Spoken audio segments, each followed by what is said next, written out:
Greetings, my friends, patriots, lovers of democracy, truth, and justice, believers in peace, freedom, and the American way. Thom Hartmann here with you.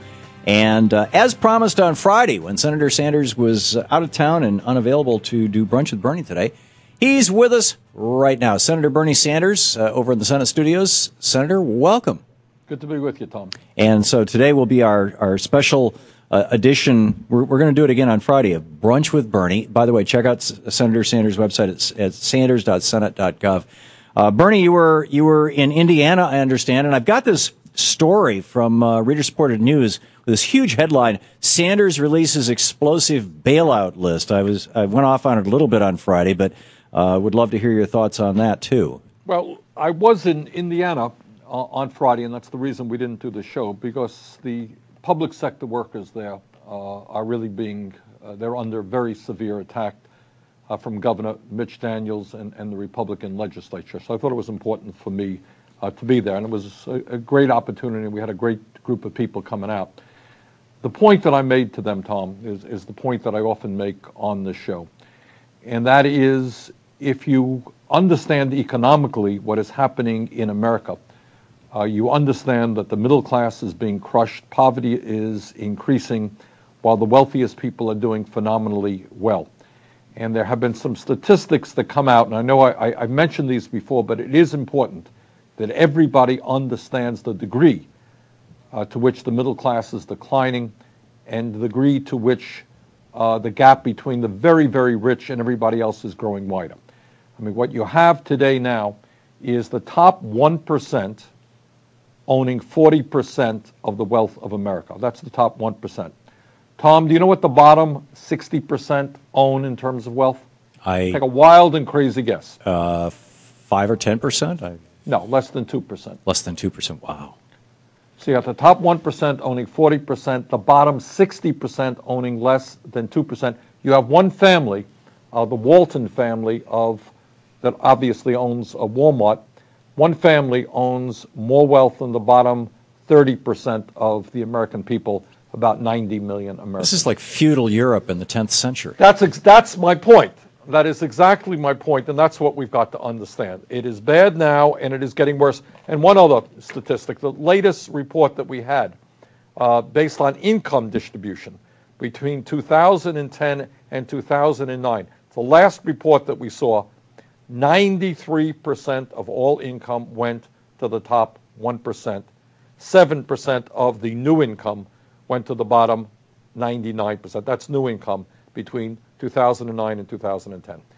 So what you have is a situation in which the wealthiest people have it virtually all. But apparently that is not enough for them. The fact that the top 1% owns more wealth than the bottom 90% is just not good enough. So now what you're seeing, as a result of Citizens United, what you're now seeing is billionaires saying, we want it all. We want it all. So the Koch brothers, a family that is worth some $50 billion, are prepared to spend, we understand, according to the media, some $400 million in the coming election to defeat Obama and to defeat those candidates who stand with working people. But I have no reason to believe that that number may not even be greater. Sheldon Adelson, who is really quite a pauper compared to the Koch brothers, I think he's only worth $22 billion, not $50 billion. But he is prepared to spend at least $100 million, and that's what's going on. So you're seeing a union, if you like, of billionaires. This is the billionaires union coming together to say that we need it all. And that is where we are politically right now. Now, they are supporting overwhelmingly the Republican Party, and the Republican agenda certainly reflects exactly what they want, and that is more tax breaks for the richest people in this country, despite the fact that they're already doing so well. You saw Mitt Romney a couple of weeks ago talking about more deregulation of Wall Street. I mean, this is like beyond comprehension. We are in this disaster right now of high unemployment, of lower wages, precisely because of the recklessness and the illegal behavior on Wall Street, because we deregulated them. And Romney's response is, we didn't go far enough. We've got to deregulate them even further. We have lost 60,000 factories in the last 10 years, millions of decent-paying manufacturing jobs, and what Romney and his friends want is more unfettered free trade. So what you have is one political party, the Republican Party, working hand in glove with the billionaires who are supporting their efforts. Sadly, while we have many Democrats who are standing up and fighting for working people, clearly there is not unanimity in the Democratic Party, and too many Democrats are working with corporate America as well. So what we need, and you and I have talked about this a million times, is we need a strong grassroots movement around a progressive agenda, and that agenda says, sorry, no more tax breaks for billionaires. They have to start paying their fair share of taxes. We need a jobs program to put millions and millions of people back to work, among other things, rebuilding our infrastructure, transforming our energy system away from fossil fuel, something, needless to say, the Koch brothers would not be enthusiastic about. And as we debate deficit reduction, what we have got to make sure is we do not move toward a balanced budget on the backs of the elderly, the children, the sick, and the poor by cutting Social Security, which had nothing to do with the deficit, Medicare or Medicaid.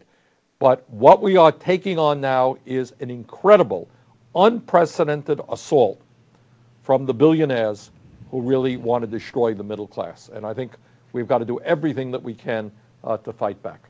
Yeah, absolutely. And the Fed, these banksters who got $4 trillion and they're on the board that is passing the money out? Well, here's where we are with that.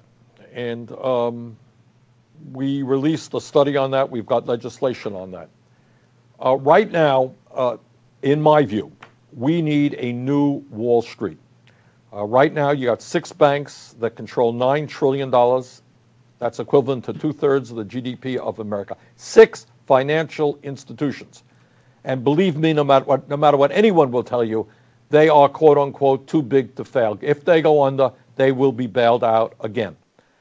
But what you need in order to create a new Wall Street, a Wall Street which invests in the productive economy, helps companies build products and create services, and in the process create jobs. In order to do that, you're going to need a strong Fed, whose job it is to supervise and regulate Wall Street. Sadly, and this is based on legislation that is very, very old, you have 12 regional Feds with 9 members each. 3 of the 9 members on the New York Fed and the other regional Feds come directly from the banking community. One of those folks on the New York Fed, people might be shocked to know, is our good friend Jamie Dimon, head of the largest financial institution in America, J.P. Morgan Chase. There are 2 others from the banking community. On top of that, the banking community appoints another 3 people on the Fed. So 6 out of 9 people on regional Feds either come from the banking community or are appointed by the banking community. Now, how does that impact real life? That sounds like a rigged game to me. If that is not a conflict of interest or the fox guarding the henhouse, then I don't know what is. Yeah. But what you saw during the bailout period is the Fed provided $16 trillion in revolving loans to every financial institution in America.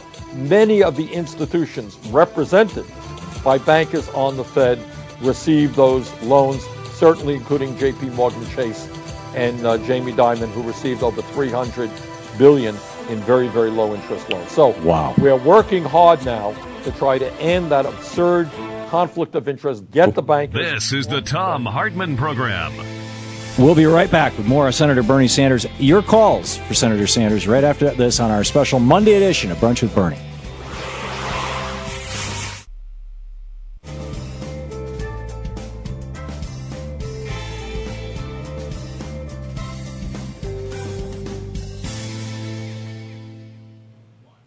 And welcome back. Senator, you're still here with us? I'm right here. Okay. Apologies for stepping on you there. We're going to try to adjust the gain on the music so it's a little easier to catch in the studio because you're in a different studio right now. Right. Let's pick up some of our calls here.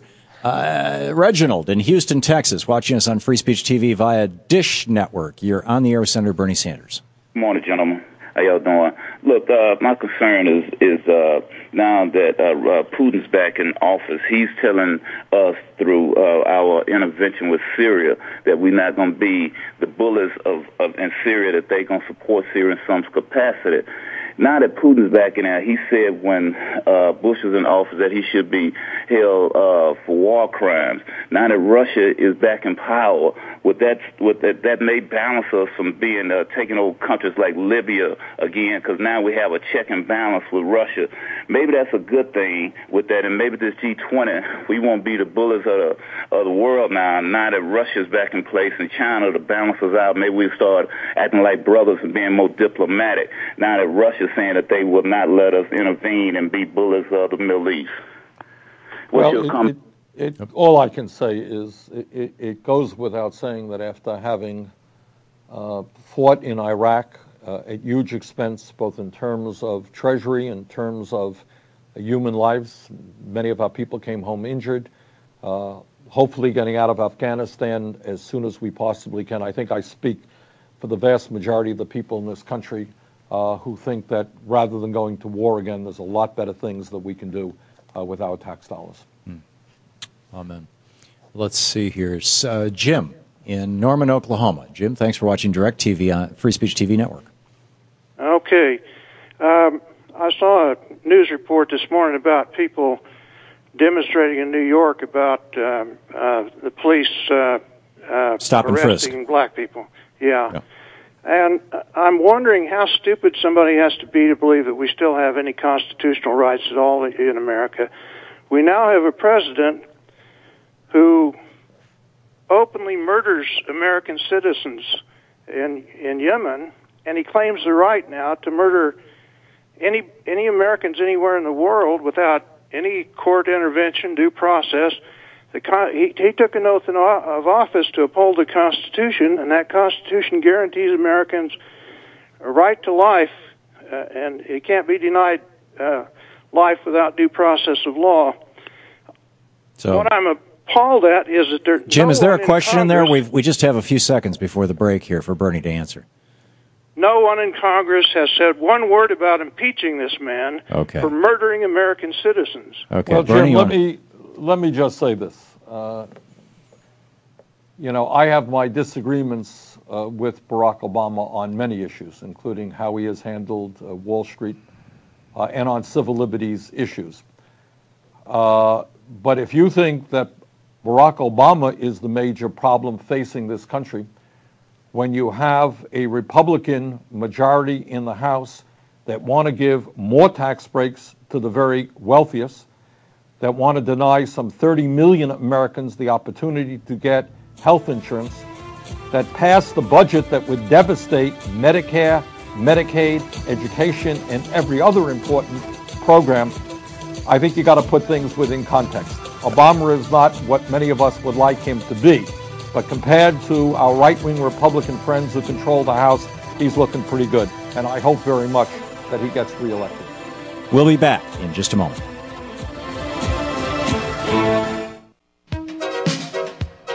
And we know now that government by organized money is just as dangerous as government by organized mob. Welcome back. Thom Hartmann here with you. It's our special Monday Brunch with Bernie. You are not hearing a repeat show. Bernie's with us live today. Friday he was not available, and we're doing a makeup in it, and we're very grateful that he is showing up. Harry in Minneapolis, you're on the air. Thanks for listening to KTNF, and you are on the air with Senator Sanders. Thank you. I have a couple of quick questions. One pertains to what he was talking about last week with his dental plan for Medicare, and I was wondering if that will cover caps and crowns. And then the second question I had was, has anybody ever tried to start a government-run pension plan that the private sector employees could contribute to instead of being bailed out after the fact when a corporate raider comes and takes away their pensions? Could they put the money into it and have it government-run and have it more guaranteed that way? Well, that's an interesting question, Harry. In terms of the dental program that we've introduced, it's pretty comprehensive, and it would cover caps and crowns. As I said last week in introducing this bill, we have a major healthcare crisis in this country with 50 million people uninsured, and many more who have insurance are paying high deductibles and don't go to a doctor when they should.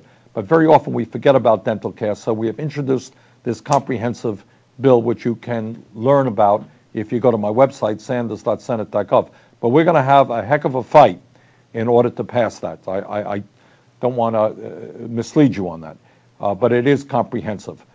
In terms of pensions, Harry raises a very, very important issue.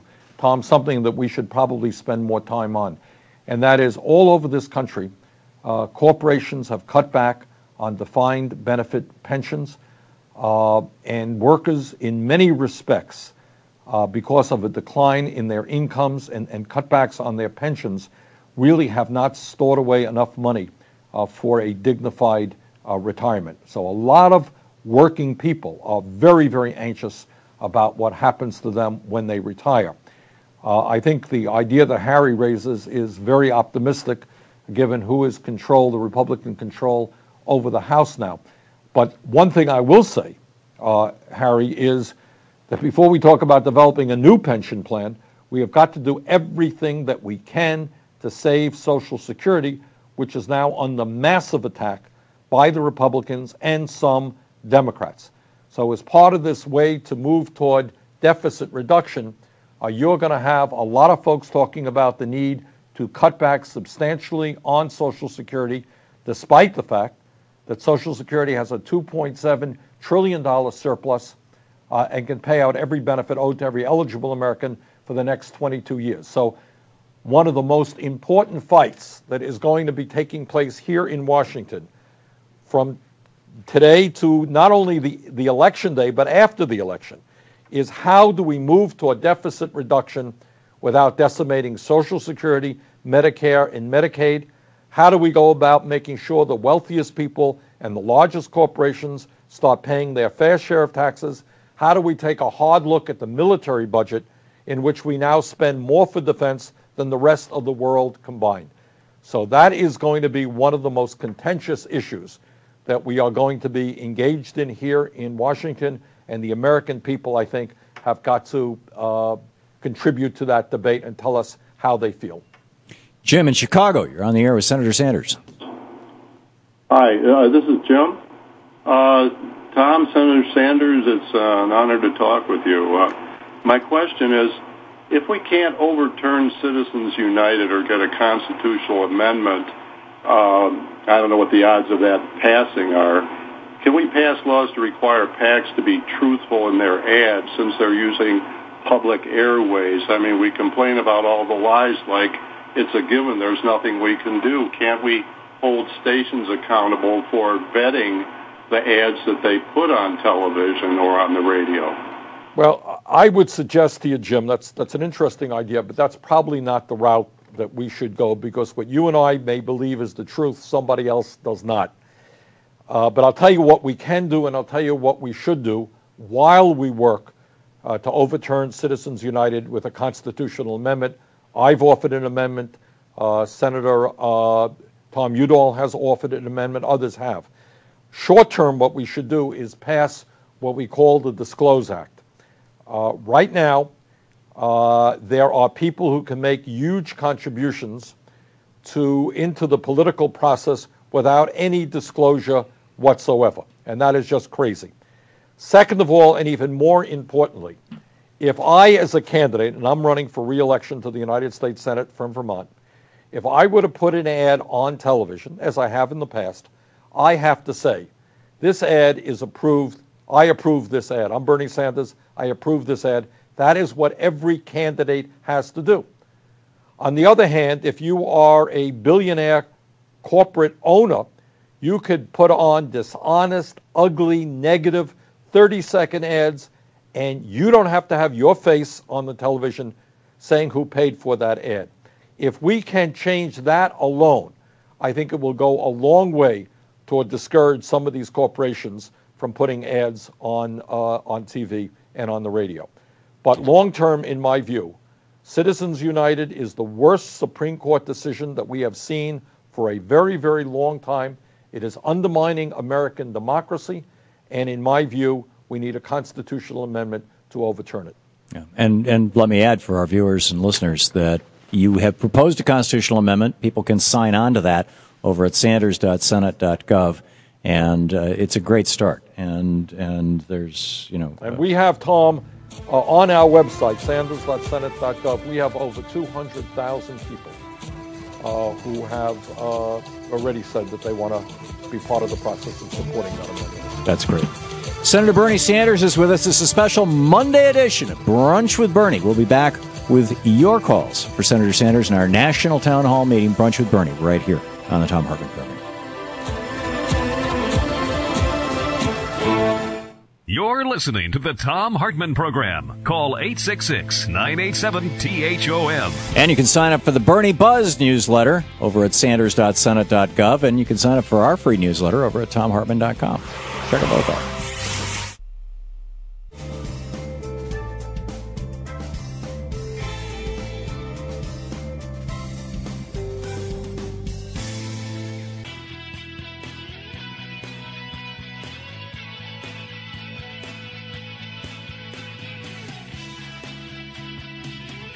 Welcome back. It's our Brunch with Bernie, our Monday, a special edition of Brunch with Bernie. Senator Bernie Sanders on the line with us. Bernie, you're still here?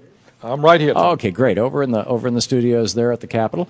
And let's see here. Ed in Klamath Falls, Oregon. You are on the air with Senator Bernie Sanders. Good day, Senator Sanders. Hi, Ed. I was wondering if anybody in Congress has noted that Obama's Trans-Pacific Partnership is virtually identical with George Bush's Security Protection Pact, the thing he tried to put together with Canada, United States, and Mexico. And when Congress found out about it, they went crazy because it was going to strip the sovereignty of the United States away. The Trans-Pacific is also going to do the same thing. And it's interesting that they only changed one letter. They changed an S to a T.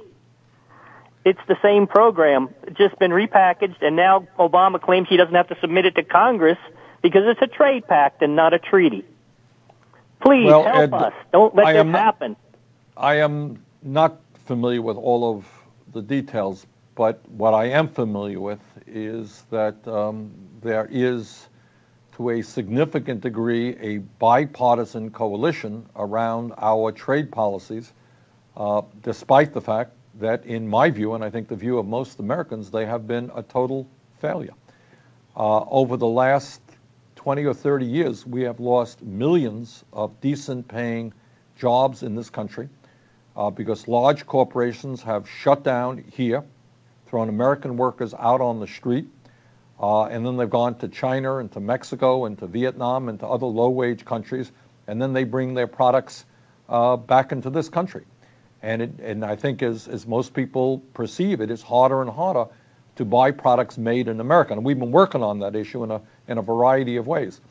But count me in as somebody who does not like our current trade policy, as somebody who has voted against permanent normal trade relations with China, NAFTA, and the other trade agreements, because I think that they are just simply, A, unfair to American workers. And the point that you make is when you sign these international treaties, they take away the power of the U.S. government, state governments, and the American people to formulate policy which is in our own best interest. Vincent in Fort Lauderdale, Florida. You're on the air with Senator Sanders. Thank you for taking my call, Tom. Mr. Sanders, is it at all possible to have one or both houses to introduce legislation that would require companies to bring their jobs back here? I know they wouldn't pass it, but at least you'd have a list of those who say no. Well, Vincent, no, I don't think you can do that. I think the courts would strike that down in about 5 minutes. I mean, you can introduce anything you want, but I think the courts would strike it down in 5 minutes. But I'll tell you what you can do, which I think would be more effective.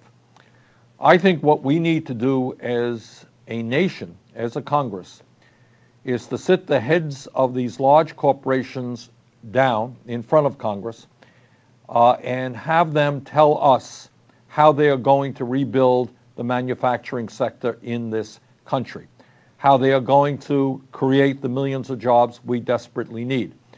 I happen to believe, I'm one of those who believes that you can't have an ongoing sustainable economy if virtually everything that you are consuming in this country comes from China or other countries. That we have got to be producing, to a significant degree, the products that we consume. And certainly, almost without exception, every major large corporation in America has, over the last 10, 20 years, been involved in significant downsizing. Tom, you will remember the fellow who was head of General Electric before Jeff Immelt. Yeah. And I can't remember his name. Yeah, I think now. it was Jack Welch, wasn't it? Jack Welch. Yeah, that's right. He's the guy who bragged about, he went over to India and looked around when he was selling them a power plant, looked around and said, these people speak English and they'll work for 15 cents an hour. Why do I have back office people and telephone answerers? What Welch's most famous remark was to the effect, this was the guy who was head of General Electric, who, by the way, got some kind of golden parachute when he retired, worth hundreds of millions of dollars. What he said, if I had the power, I would build my factories on barges so that he can go to any part of the world where labor was cheapest. Yep. So if it got too expensive in China, go to Vietnam. If it gets too expensive in Vietnam, go to Cambodia. Go to where people will work pennies an hour. And this is one of the leading industrialists in the United States of America. So I think the issue, the statement that has to be made loud and clear, that if these corporations want us to buy their products, and they most certainly do, they spend enough money on advertising urging us to buy these products, that the time is long overdue for them to start building those products in my state of Vermont, in California, all over this country. Okay, Mark in Auburn, Alabama. You're on the air with Senator Sanders. Yes, Senator Sanders. I'm a conservative, but I do respect your stance, and I have a recommendation for a change in our tax policy. The average hold time for a share of stock today is 11 seconds. So the stock market is not a place where individuals go, look at a company, buy in the ownership, and participate in good management, good products, etc., but rather just kiting nickels and dimes by the speculators. I would like to see a tax that said if you hold a share of stock less than, say, 5 days, that you get an 80% tax and cut out the speculation in the stock market. Would you be in favor of a tax like that? Yes, I would, Mark. There are different ways that you can approach it. In point of fact, we have already introduced legislation coming from pretty much the same place that you are, and that is that would pay for the dental program that we've introduced. The issue here is that we have a Wall Street today that is, to a significant degree, the largest gambling casino in the world. And as Mark indicated, there are stocks just being bought and sold in lightning speed. And I think what we call a transaction fee on those types of transactions would not only raise substantial sums of money for the government, it would also dampen speculation. And speculation in this country is just a huge issue. We have been working very hard trying to get the Commodities Future Trading Commission to end speculation in the oil futures market, where you have over 80% of the oil futures controlled not by people who actually use the product, airlines or fuel dealers, but in fact controlled by Wall Street speculators. So, Mark, yes, that is something that we have introduced legislation to, and it's something that I am sympathetic with. Matt in St. Louis, Missouri. You're on the air with Bernie Sanders. Senator Sanders, what is your opinion of Governor Rick Scott's tactics of voter suppression in Florida? And if you were the president, how exactly would you handle it yourself? Needless to say, I am strongly opposed to voter suppression. I mean, it really This to me is a very emotional issue, if you like, because it really goes to the heart and soul of what our democracy is about. We can argue about how much money you spend on education or the military or healthcare, anything else. It's a good debate. But when you are intentionally trying to deny Americans the right to vote or making it more and more difficult for people to vote because they may vote against you, I think that is an incredibly ugly thing to do. And what I would say, it's not just taking place in Florida, it's taking place in a number of states in this country. When I was mayor of the city of Burlington, from 1981 to 1989, one of my proudest achievements was that we came close to literally doubling voter turnout. We went out of our way. We urged people to participate in the political process. We opened up City Hall to people, and we said, this is your government. Come on in and participate and vote in elections. We came close to doubling voter turnout. And here what you're seeing all over America is governors and state legislatures who are saying, let's see, poor people or minority people or old people might vote against us.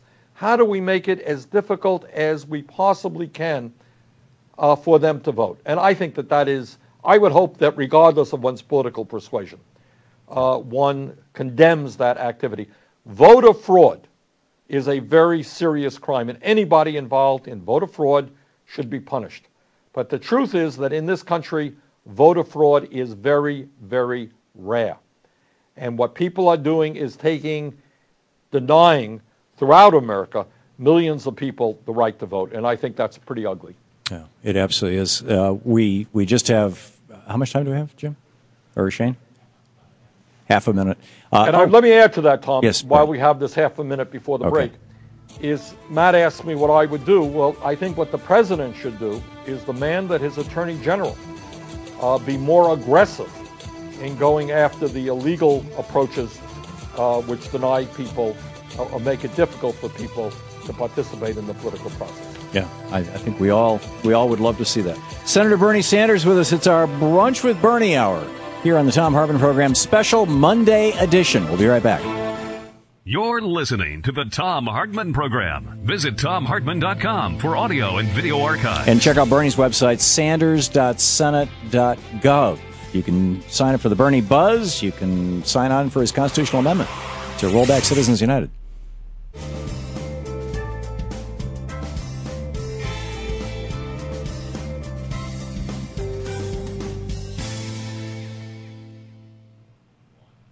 And welcome back. Thom Hartmann here with you. It's our Brunch with Bernie special edition Monday hour. Tom in Kalkaska, Michigan. Boy, it's been a long time since I've been to Kalkaska. You were on the air with Senator Bernie Sanders. Okay, thank you. I have a question.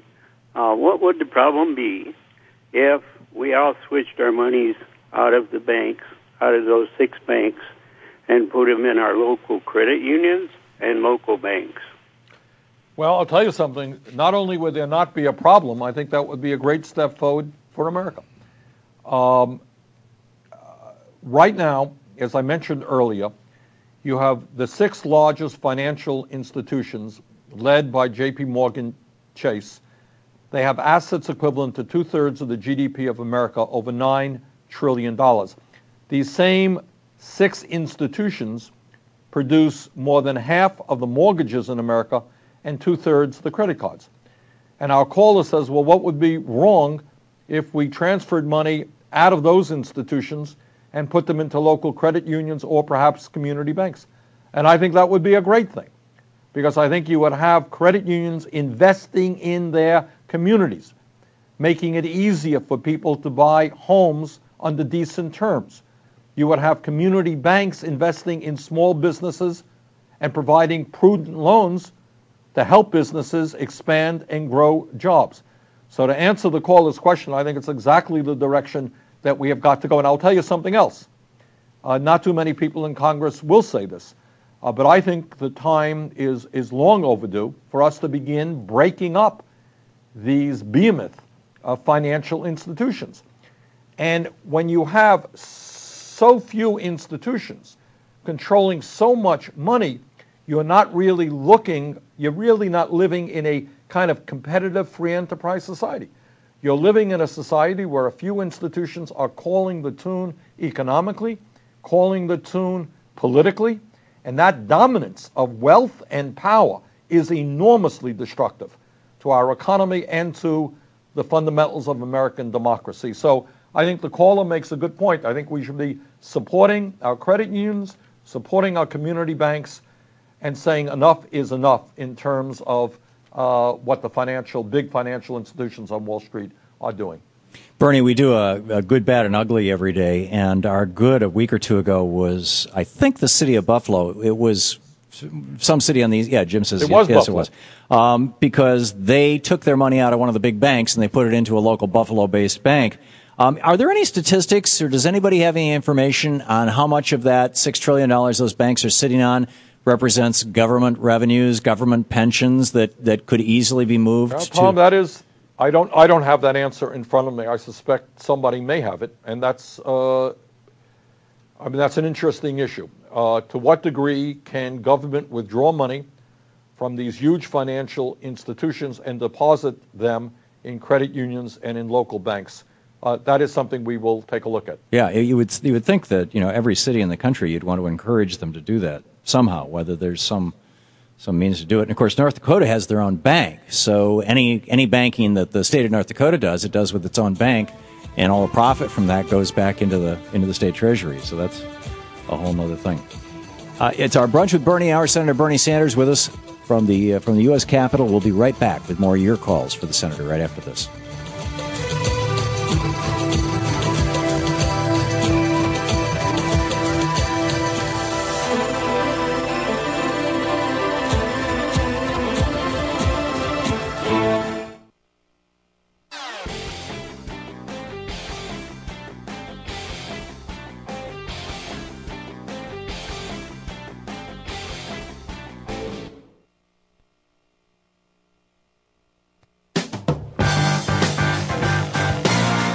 The wealthy elite have run roughshod over the lives of everyday Americans for the past several decades. How did we get to this point in American history, and what can be done to fix our broken meritocracy? I discussed the twilight of the elites with MSNBC host Chris Hayes on this week's Conversations with Great Minds at conversationswithgreatminds.com or at thomhartmann.com. Welcome back. Thom Hartmann here with you. Randy in Smock, Pennsylvania, on the air with Senator Bernie Sanders. Good afternoon, Tom. I have a question, Senator Sanders. Have you ever given thought to running for president? If not, why not? Thank you very much, Randy. No, I have not. Among other things, it costs so much money to run for president that somebody with my views couldn't raise that kind of money. So I'm very proud to be Vermont's senator. I'm proud to do this show with Tom every week. But no, I'm not going to be running for president. But thank you very much for your thought. Josh in Denver, listening on AM 760. You're on the air with Bernie Sanders.